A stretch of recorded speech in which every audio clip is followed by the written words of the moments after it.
I am a volunteer parent here at the school, so whenever there's opportunities to volunteer, it's fun to get in the classroom, but something like this where we're actually able to interact with the kids and work hands-on with the kids and watch them get super excited about doing something different and learning a new way to put something together.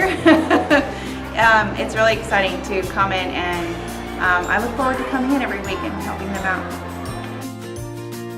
They can't wait to come do something different in the classroom, which keeps them motivated, and they're learning so much more than they realize.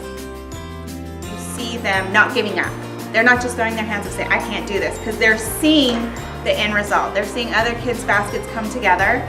Those kids are helping the other kids out, and they're not giving up, and they're continuing with the process, and they're motivated, and they don't want to give up. They want to get their basket done.